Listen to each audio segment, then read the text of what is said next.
everybody's kind of getting comfortable and discussing questions and things like that, I just want to say thank you all for joining us this evening. I know you took some time out of your night tonight to hear some information about dual enrollment, so I will tell everybody before we start, I am going to be recording the presentation, so if you have classmates or friends in the neighborhood who have questions and weren't able to make it, it is going to be put on the school website once we're done. And I'm going to make some introductions before we start so that you know who's all here. My name is Mr. Moody. I am the class of 2028 school counselor, and I'm going to give the mic to my counterpart who's going to be presented to. Good evening. I'm Ms. Pinsky. I'm the school counselor for current juniors, and I'm presenting as well. Thank you for spending time with us today. Hi, I'm Mrs. Sophia. I'm the new school counselor for the sophomore class, and I will be looking the button for the PowerPoint show because I'm relatively new in this position. And we also have a representative from PHSC, Ms. Sabia Perkins, who will be able to help us answer questions. And if you have any PHSC specific stuff, I know there's a lot of things that are high school related and college related that we're going to be talking about, so I wanted to make sure that you all had someone that you could ask those questions as well. Cool. All right, so tonight what we're going to be doing, I know the dual enrollment process is a huge opportunity for these kids to be able to get ahead, start taking some college classes, just basically advance in their education. And so we wanted to make sure that, you know, when they start to prepare for this, that you all had an understanding of not only what the requirements were, but how the process itself works, some of the course options that are available for them, and then just give you all a chance to ask some questions about anything under the sun that covers dual enrollment. So this is kind of just like a layout of all the steps that the dual enrollment process encompasses. So we're going to kind of be going back and forth and explaining each one by one. So we're going to start with step one, the application process. Okay, so before a student is able to do any sort of dual enrollment anything, they have to apply. So when they're taking a dual enrollment class, whether it's at Adelaide Lakes High School, whether it's through Pasco E-School, or if it's at the college or online, in order to do so, they have to have a PHSC student ID number, as if they were a PHSC student. So in order to do that, basically what they do, so eligibility-wise, they have to have a 3.0 unweighted GPA. So when you're looking at their transcripts, the unweighted GPA is the GPA that we use for graduation. It's the GPA that we use for athletic eligibility. That has to be a 3.0 in order for them to be eligible to take any sort of dual enrollment class. So that's the first piece of the puzzle. We are going to be offering a USF dual enrollment class on campus, so that's going to be the first time that we're doing that. Those requirements are a little bit different, so if you notice on the slide here, though that's what's going to be in green. Their GPA requirement is that students actually have to have a 3.5 or higher. So a little bit different, a little bit complicated. Most of the classes that we offer are PHSC classes. So as long as they meet that 3.0, they can take a PHSC class. The second requirement on top of the GPA is they have to satisfy the testing requirement. So the test that we use to meet those requirements is the PERT test, just stands for Post-Secondary Educational Readiness Test, and it's 3 parts. So there's a reading section, there's a writing section, there's a math section. So when students want to take dual enrollment classes, we encourage them to try to pass all 3, because when they pass all 3 sections, that opens their ability and the number of credits that they can take up. If they only pass the reading and the writing section, they're going to have a cap at how many college credits they can take. So that cap is 12. Once they pass the math, then when they become juniors, they can take up to 16 credits per semester. So again, if they only pass the reading writing, they can take a total of 12 credits. Once they pass that math section, then they can take up to 16 credits per semester starting their junior year. And so what I did up here was we just put the PERT scores that they have to get. So for the reading section, they have to have a 106. The writing section, they have to have a 103. And the math section, they have to have a 114. If they don't pass the PERT the first time, they can retake it up to 2 times at the college, and then we offer it 1 time per year. So we usually offer it in March here on campus. They can also satisfy those requirements by taking either the SAT or the ACT. So I have all three of those requirements up there. And again, the ones that are in green are the requirements for USF dual enrollment classes. They can also take the CLT. So that's a new test that we've been offering just as a way to satisfy grad requirements, but they can also take the CLT to satisfy dual enrollment requirements. And again, technically it's a three-part test. The verbal reasoning section and the grammar section are one part, and the math section is another part. So as long as they meet those score requirements, they'll be eligible to take dual enrollment. All right, so once they pass the PERT test, the next step is going to be to complete an application. So if they take it here at school, which we offered it a couple of weeks ago, then at that point they wouldn't have had a PHSE ID yet because we offer it to students at the high school campus. If for whatever reason they didn't get a chance to take it, or they want to retake it because they didn't pass one of the sections, then when they go up to the campus to take it at college, they'll need to have a PHSE ID number to take it. And so in order for them to apply, all they have to do is go to this link here. So if you look at that link there, it'll take them through the application process. They'll get a PHSE ID number if they were a PHSE student, and then that's going to be what they need to complete the rest of the dual enrollment process. So we always tell students, whenever you do this, make sure that you write that down, take note of it, because you will have to use it every semester when you do the registration process for dual enrollment. If your student decides that they want to take the PERT test at the college, one important piece of the puzzle is when they get their scores back. So usually when they take the PERT at the college, they get their scores back immediately. We always tell them either email those scores to your counselor or just drop them off. Because what we have to do is we have to upload those scores into the system so that when we approve or deny, we can upload those scores to the PHSE system as well. Okay, so if they take it at the college, just have them drop it off to us, email it to us, whatever's easiest.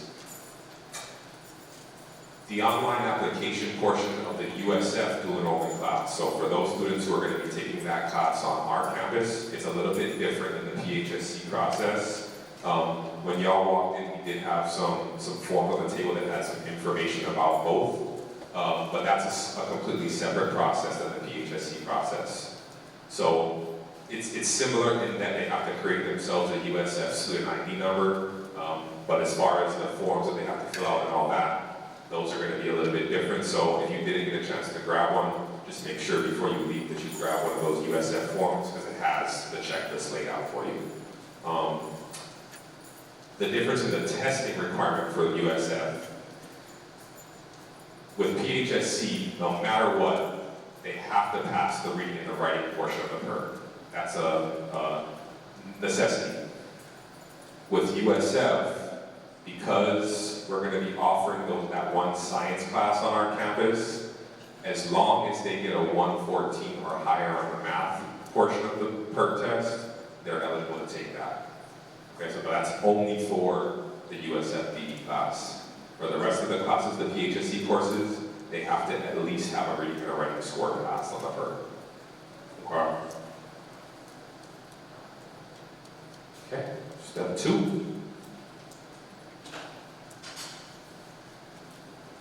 So we're going to walk through the process together of how to identify the process of picking out courses.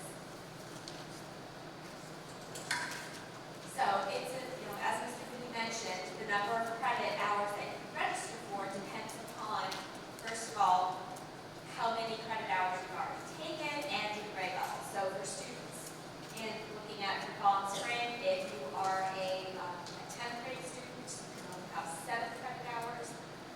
If you are a 9th grade student, you can only take 3 credit hours. That's per semester. 16 credit hours for juniors and seniors.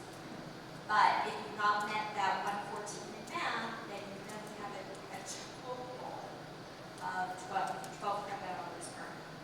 That's different than what you can earn for summer. For summer, you can have up to 8 credit hours for 11th and 12th grade, rising 11th and 12th graders. You have 7 credit hours for rising 11th graders, and the rising 10th graders you can earn up to credit hours online.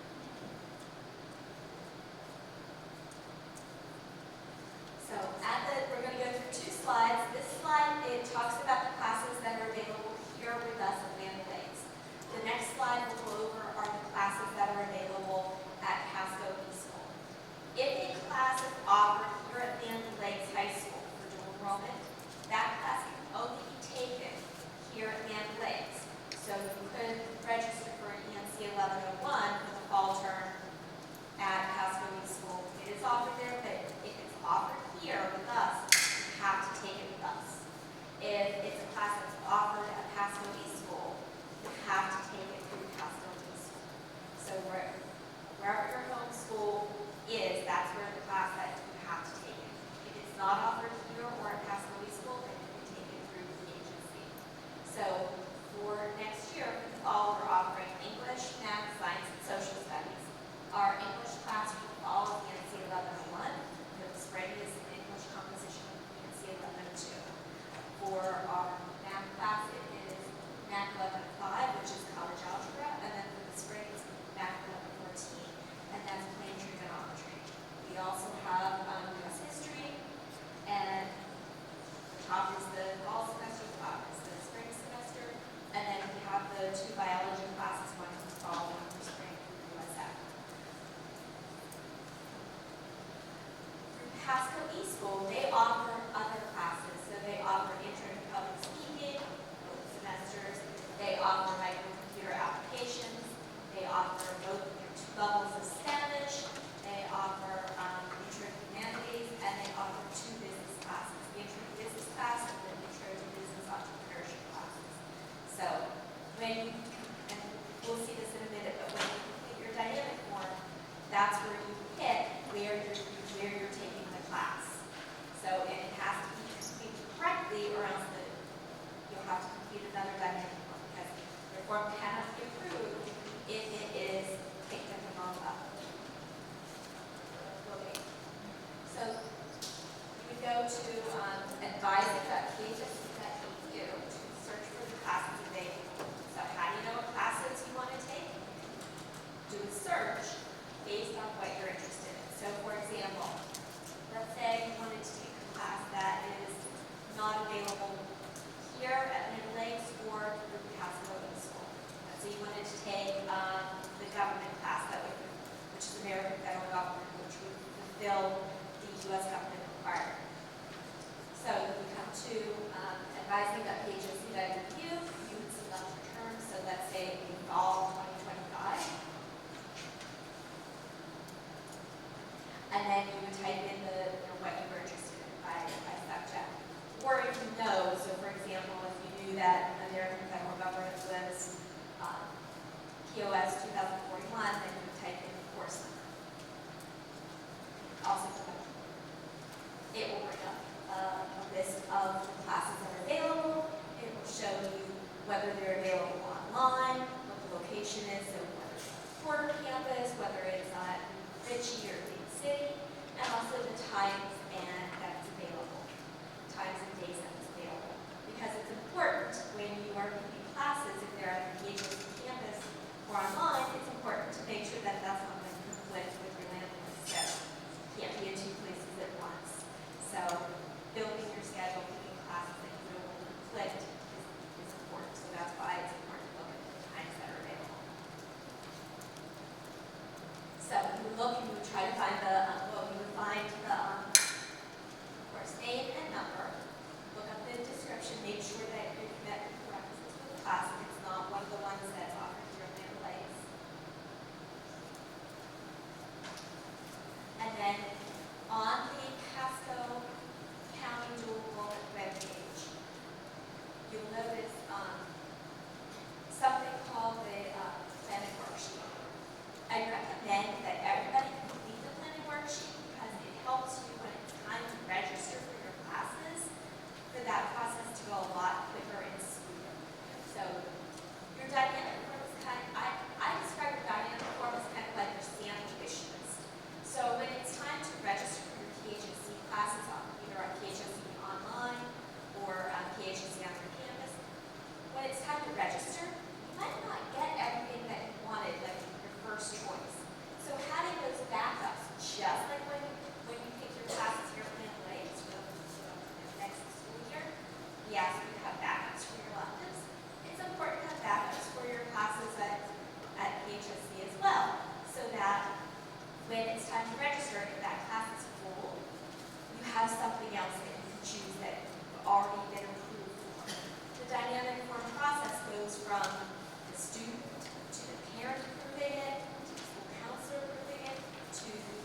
so once you've gone through and decided the classes you want to take, and then you filled out that paper request worksheet, the next step is going to be to actually complete the online dynamic form. This is going to be, I would say, probably the most or the second most important part of all of this, just because what the student puts on their dynamic form, which is what's online, that's what's going to be eligible for them to register for.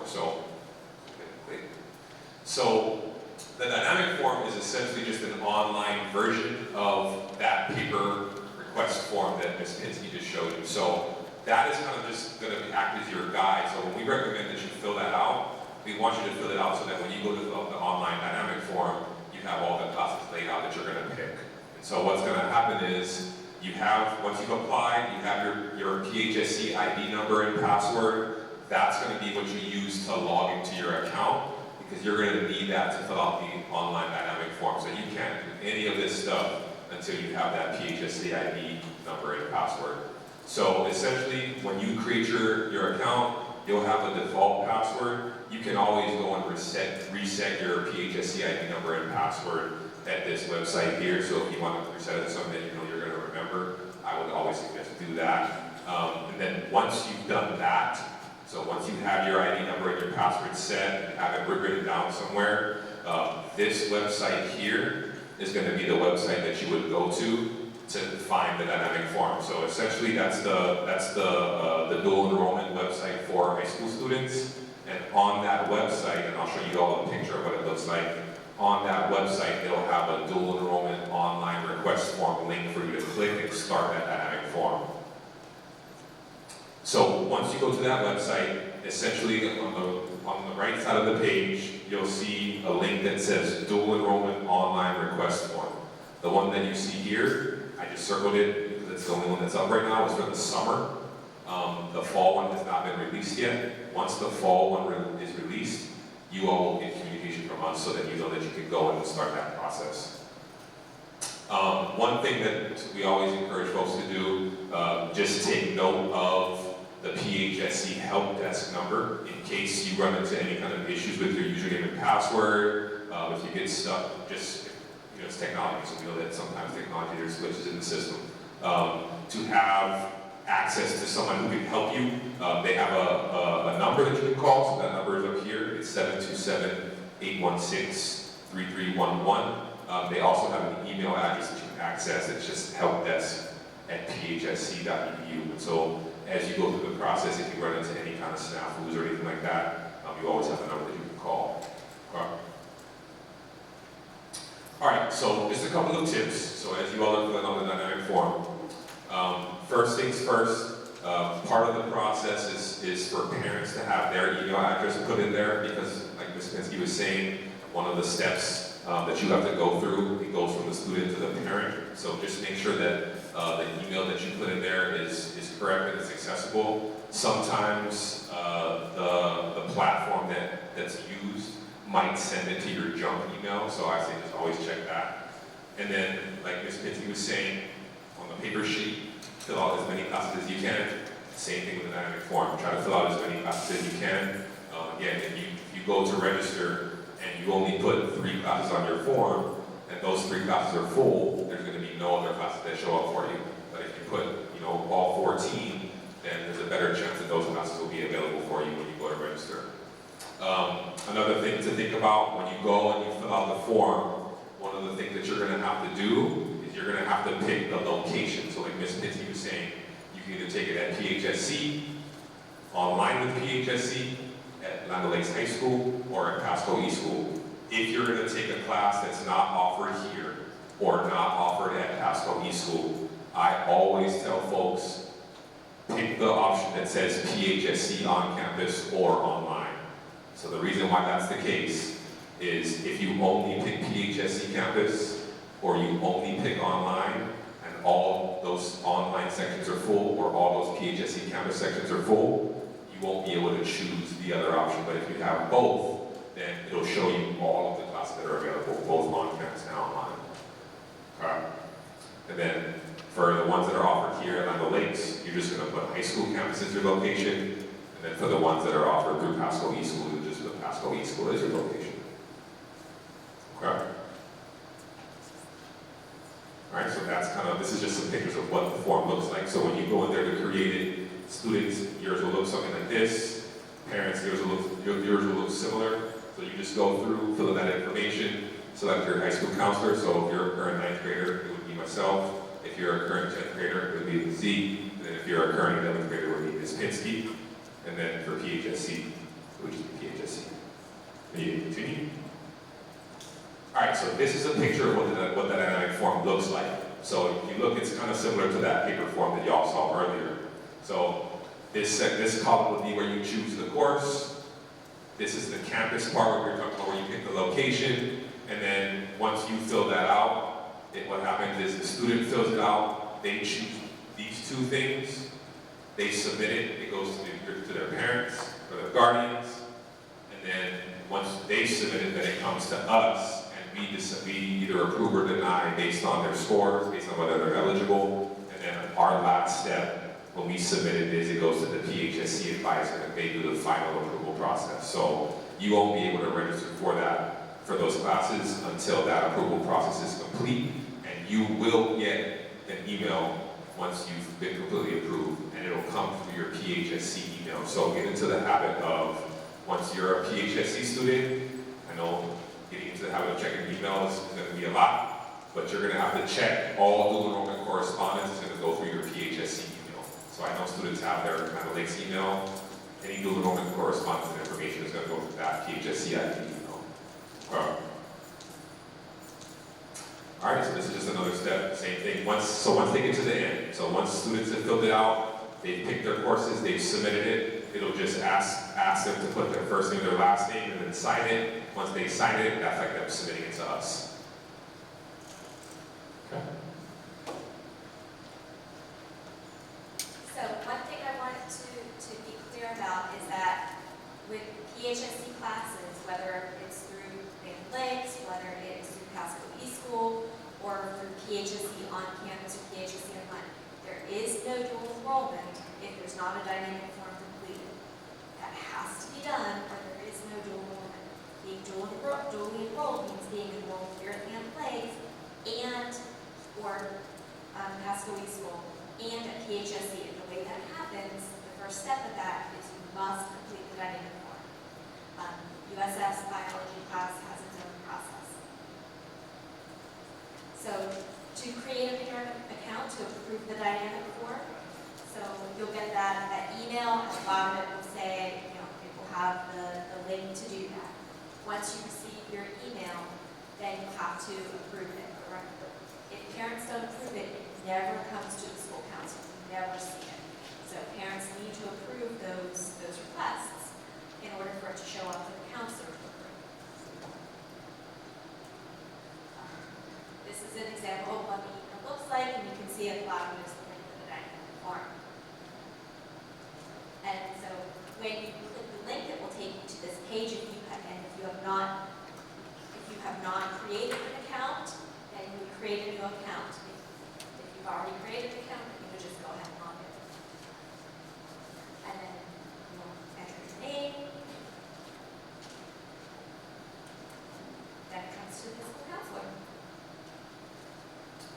So the parent process is pretty simple. Essentially what you're doing is you're just creating an account and you're just making sure that all the classes that your student would have filled out are there. So in case you had forgotten something, then you can always have them go. Like if you know they forgot something, then you can always, you're essentially just reviewing it. If there's something they forgot, then you can always send it back to them and they just fill that in, submit it, it comes back to you, and then you just do your part to check it and approve it. And so once you do that, then it comes to us. And that's the part that, like Ms. Pinsky was saying, we won't get it until y'all as parents approve it. So I would say once your students are doing it, once they approve it, a lot of times what we see is the most effective is they'll approve it and they'll either text y'all, call you and say, hey, I just finished my 9-9 form. You go in there and approve it. And once you approve it, it comes to us. Once we go through, we approve everything. If everything meets the requirements, we upload their transcripts the dynamic form, so the transcripts will show that your child has met the GPA requirement, and then we'll upload their PERT scores or any other test score that they use to meet eligibility. And then that's the part that essentially PHSC uses to look and make sure that they're not only taking the classes that that they put on the dynamic form, but that they met those two requirements as well.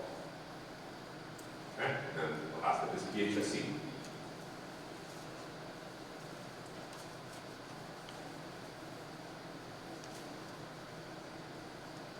So after we approve it, it goes to PHSC, and they have different criteria to look at. So they'll look at prerequisites, and they'll look at some other things to make their decisions for whether they approve or deny the class. And after they review it, then you'll get that notification. And as Mr. Moody said, it goes through your PHSC email. So you can go through and make sure you check it out. So this is what it will look like if the advisor denies it. There's always a reason why. That gives you another opportunity though. So if the class was denied, then you have an opportunity to go either adjust the reason why or complete a new dynamic form. Perhaps you're asking for a different class based on what that recommendation is. But that gives you an opportunity to know what the reason why is denied and an action that you can take. So some of, just for informational purposes, some of the most common reasons why forms are denied, location. So the reason why we're kind of like stressing the location is because a lot of times that's why forms will get sent back because they're the incorrect location. Another common one, can you go back one more slide? So another common one, so if you see the one that we circled here, the reason why that one is circled and why we wanted to highlight that one is because a lot of the science classes that are offered at PHSC also have a lab with them. And so if a course has a lab with it, you have to also take the lab. So if you, let's say for this one, this is a human anatomy and physiology class, if you would like to take the human anatomy and physiology class and you put it on your dynamic form but you forget the lab, then it'll be sent back to you. So that's going to be a separate section on your dynamic form. So you'll have to do one for just the class itself, and then you'll have to do another entry for the lab as well. Okay, so if you're going to take a science class, just make sure you check if it has a lab, and then make sure to include that lab on the dynamic form. Okay, so the next step is going to be the online orientation. So once students have completed their application, once they've done their dynamic form, doing the new student online orientation is going to be something they have to do. So you can do this either after the dynamic form or before. It really doesn't matter when. You just have to do it before you register. So for those of you who have been to school, who have been to college, you know, when you chose classes, you have those registration holds. So this is one thing that will prevent you from registering. So like I said, whether you do it before you fill the dynamic form out or whether it's after that, just make sure that before you actually go in and register for your courses, that you've completed this step. And so essentially there's two pieces of the puzzle they have to complete once they have their ID number. The new student online orientation, which will be, it's just like it's a class that they can access that's in their PHSC account. Everybody has to do it at least once. So once you've done it, you're good to go. You continue doing dual enrollment throughout your high school career. Once it's been completed, you're done.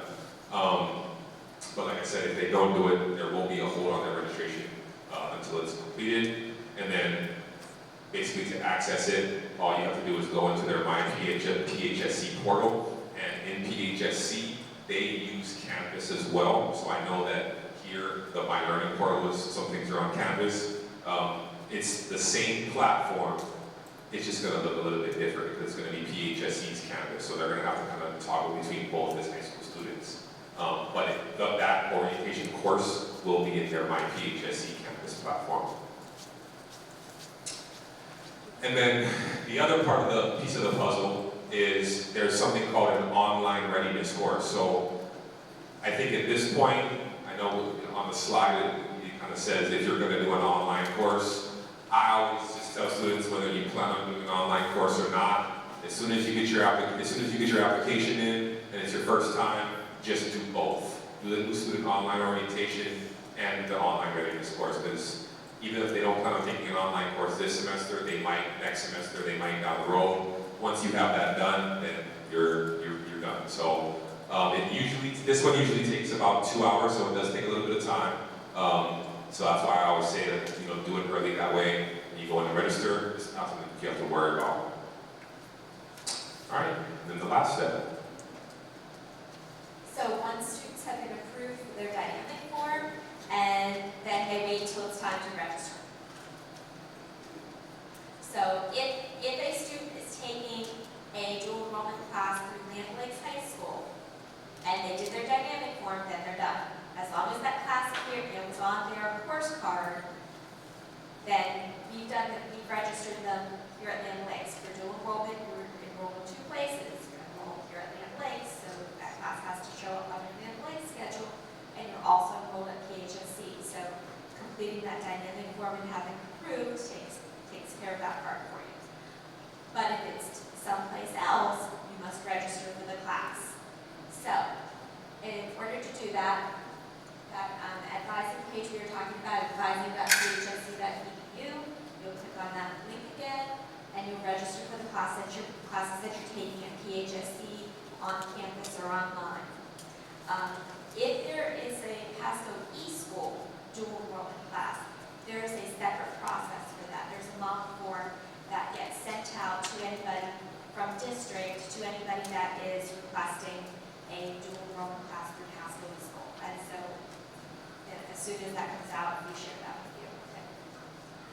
Dual enrollment registration dates, you'll want to make sure as a dual enrollment student, that's a different academic calendar. So sometimes their spring break is a little different. You want to make sure that you're on track with, you know what their withdrawal deadline dates are, late draw, those kind of things. You'll need to make sure that you know what those are. And so their academic calendar is there at the dual enrollment page. You can only register for classes that were approved on your dynamic form. So that's why we're talking about how important it is to have classes that you want all done at once, so that if something is full, you still have other things to go through. And we've talked about that. Completing the dynamic form is not the same thing as registering for a class. You have to do both. So some frequently asked questions that we get is, if I have an IEP or a 504, will my accommodations kind of carry through? So if you're taking a class for dual enrollment at the PHSC campus or online, then you need to go through the PHSC's Department of Accessibility. So you contact them and schedule an appointment and talk with them, and they'll request a copy of your plan. If it is, and that is the student's responsibility to reach out to them, to notify them, and to share that information with them. If it is a class that's offered through the school district, whether it's here at Land Lakes or whether it's through Pasco eSchool, then we will provide those accommodations as public school to the student. If you have difficulties with any technical difficulties with registering the dynamic form or with actual registration day, accessing your account, you'll want to make sure you reach out to PHSC Help Desk. I will tell you, they are marvelous. They're really quick to get back with you. Do you have to pay for anything? You do not. So your books, your materials are all free. They're on the Pasco County Dual Enrollment webpage. And we'll also send this out to you, but there's information on how to access your textbooks and how to return those as well. Are you able to drop a dual enrollment class? Yes, you are, but you need to make sure you're doing that within the add drop window, which is the first week of class of the college classes. So again, PHSC has a different calendar than we do.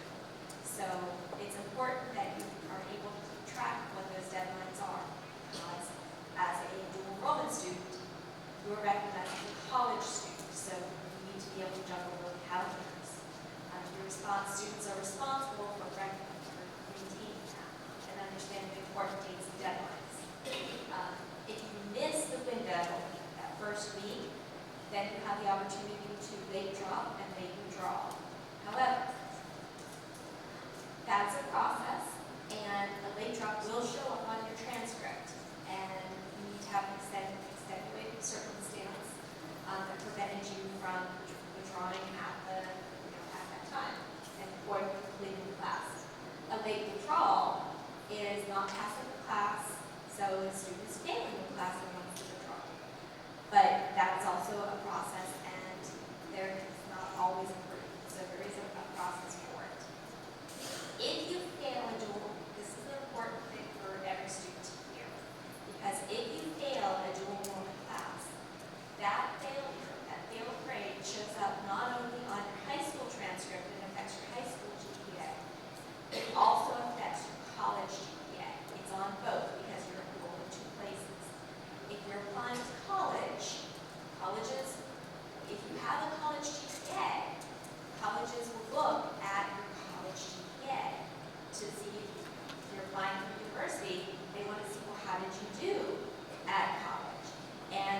students here in high school, but managing those different times and deadlines was difficult, and making sure that you keep track of the syllabus and checking your email is important, because sometimes professors will change dates, and if you're not checking your email, you might miss that deadline.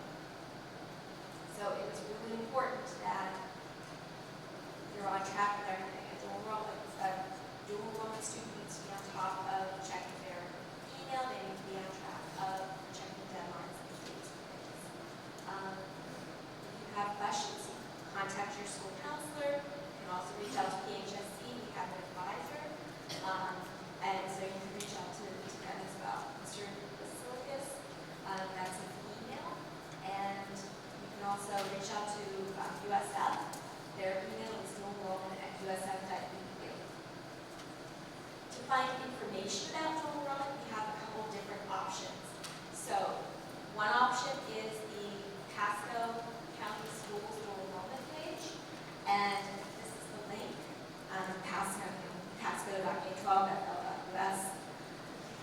And one of the nice things about that page is it gives you a lot of information by semester.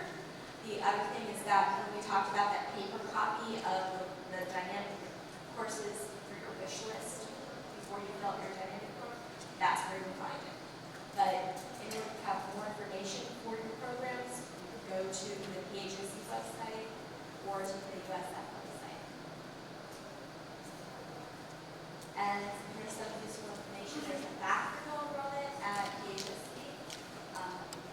Academic Success Center, really easy to use, really helpful for free tutoring. We have active advising that's available through Zoom, so it's called drop-in advising. It's very helpful. If you're preparing to take PERT either in the near future or summer, there are free study guides available, and there's a review for both the reading, writing, and math. There's practice tests, and there's an online prep class as a that's great.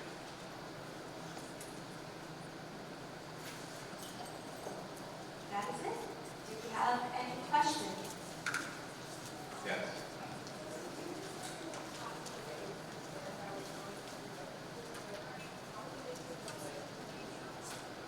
Good question. So if you take an AP class and you pass the exam to meet the college requirement, what you'll need to do is you'll have to send your score report over to PHSC.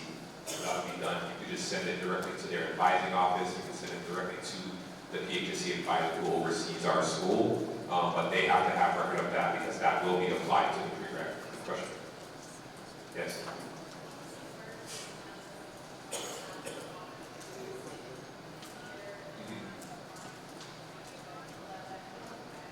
Yeah, that's a good question. So one of the things that we didn't necessarily cover too much is the scheduling portion of it. So when students are taking dual enrollment classes that are not here, so if they're taking a Pasco e-school course or they're taking a class at the campus or online, what we'll do is for every class that they do that for, they have to have what's called a PHSC off-campus placeholder on their schedule. So any dual enrollment class they take is going to be marked on their Lima Lake schedule somehow. What we try to do, so let's say for example they were taking 2 classes. What we would do is, based on the other 4 that they're taking, we would most of the time try to arrange their schedule to where it's either the last 2 of the day, the first 2, or the first and the last. And then basically what will happen is when they register for the class, they don't have to register for the class that's offered during that time. They can register for any class as long as it's not conflicting with the other 4. Does that make sense? I'll try. I know it's confusing. Yeah, so there would never be a time where they would have an off-campus placeholder in the middle of their day. So it would always be either at the beginning or the end, so that they don't have to like leave and come back and leave and come back. So let's just say, for example, the class they wanted to take was at 6 p.m. That would be 100% okay, even though it's not during that time frame, as long as it's not conflicting with the classes that are going to be here on campus. Yeah. So if it's at 10 a.m. and they have a class at 10 a.m. then they cannot register for it. Yeah, so they just can't pick classes that are going to conflict with their school schedule. Yep.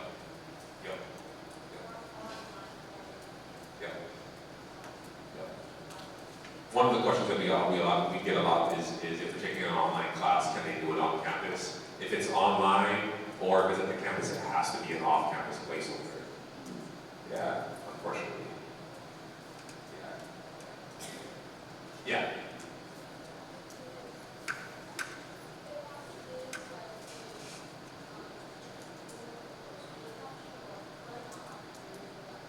Say that again.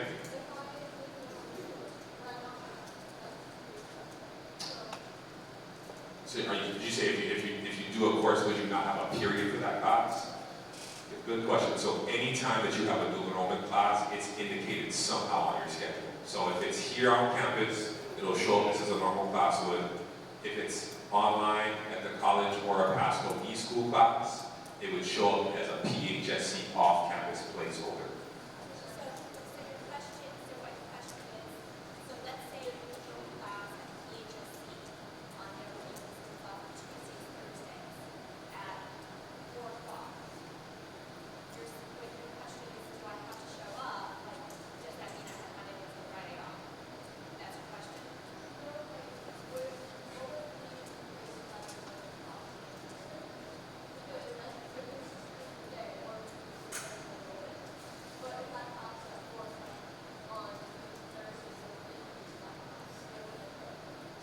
You wouldn't be here during that time.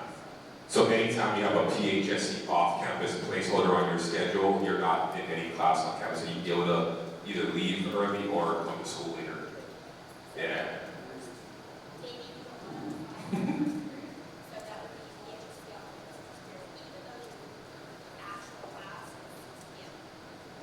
Yeah, so that's the part that's flexible. Like if you feel like it's going to work better for you to come to school later and you want to have that off-campus placeholder in the morning, then you can put that placeholder in the morning, even if the class is later in the evening.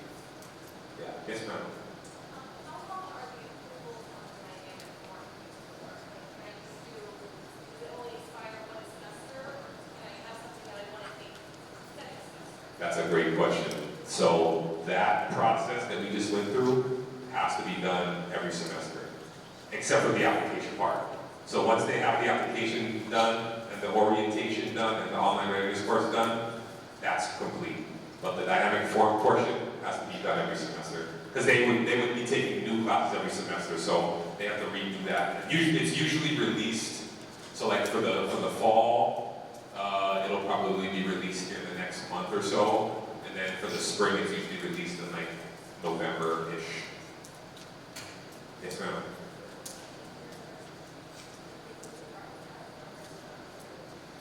So that is based on seniority normally. So it goes, seniors get first dibs, juniors, sophomores, I mean, freshmen don't try, but it doesn't, the dual enrollment process, of course, it doesn't impact that. So if they are going to have an off-campus placeholder as a 10th grader, they will have to have transportation to and from, or to or from. Yeah, good question. Well, so that's another piece of the puzzle that if they have an off-campus placeholder, one of the factors that has to be in place is they have to have consistent transportation to get to the campus. Yes, ma'am? Forgive me if you covered this, I got here a couple minutes late, but the student testing placement chart, can you explain that? Yes, so I know that there's a lot of numbers on there. So what it is, it's split up by test. So if you look at it, it's going to be split up by the reading portion, the writing portion, and the math portion. And then it'll give you the different scores that they have to earn for each test. So if they decide they want to use the PERT as the test they're going to meet the requirements with, then it'll give you the minimum score that they have to get for reading, which is a 106, for writing, which is a 103, and then for math, which is a 114. And then you have the same kind of equivalent for the digital SAT, the SAT, the ACT, and the CLT.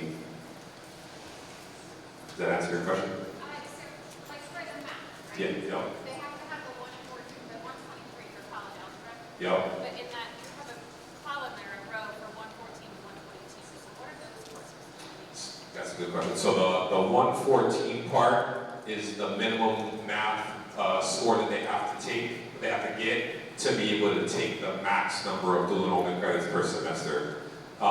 If they get somewhere between a 114 and a 122, while they'll have that ability to take, that maximum number, they'll be limited on the math classes they'll be able to take. So that 123, the only difference between the two scores is it just opens up that math, that college algebra course for them to be able to start with. So if, let's say, for example, they earn a 114 to a 122, once they take that, if they wanted to take that intermediate algebra course, once they do that, then they've met the prerequisite to be able to take the college algebra class. Yeah. Yeah.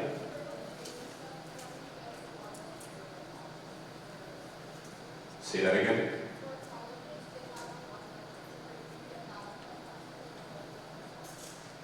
So they do have a winter break. You're talking about, does the college have a winter break?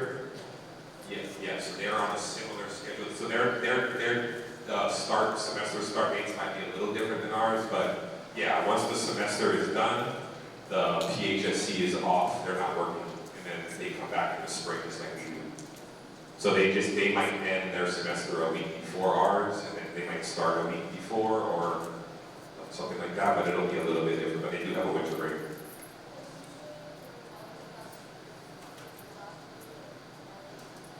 It's about, Miss Perkins, is it 2.5, 3 weeks usually your winter break? 3, yeah, so they have a 3.5 week winter break. Yes.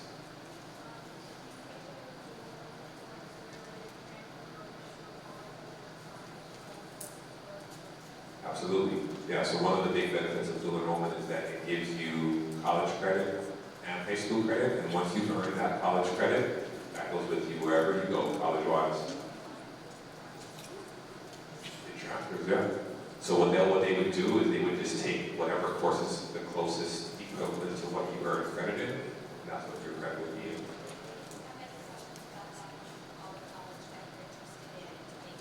Yeah.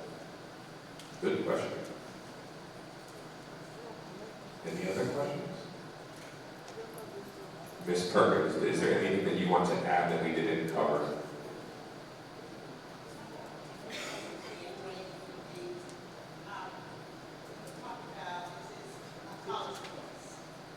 So there's an expectation of college work.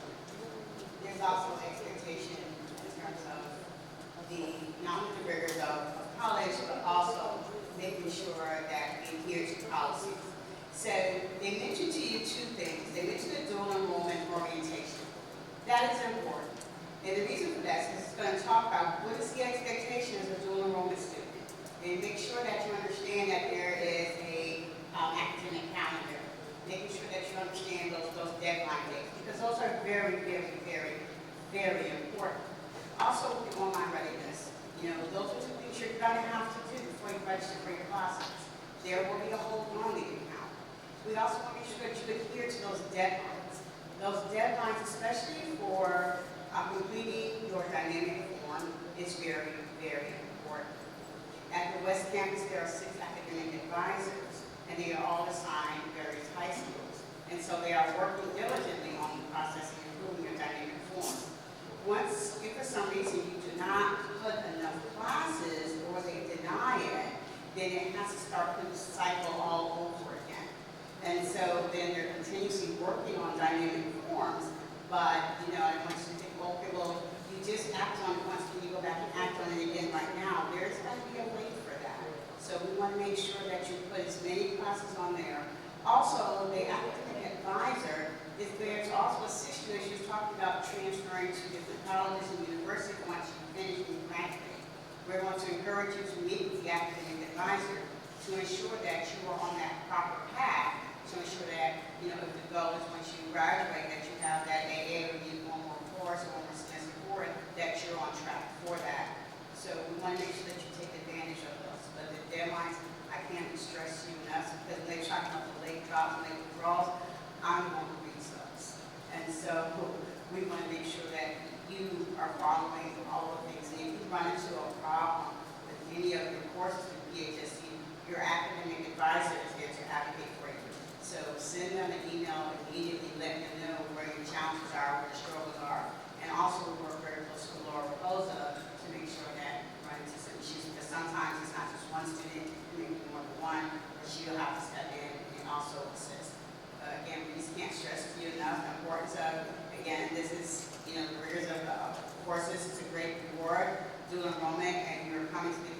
you are actually a PHS student, so we encourage you to engage in student life. Walk for Wednesday, Talk for Tuesday, all the great wonderful things that they have there. As a student, it's open to you, and clubs, all those things, so please make sure you gain an entire experience. Cool. Well, other than that, if you have any questions, we always say email your school counselor, your grade level school counselor. If you didn't get a chance to grab some of the information that we have on the table when you came in, make sure to grab that. And yeah, appreciate y'all's time and coming and joining us tonight. Thank you.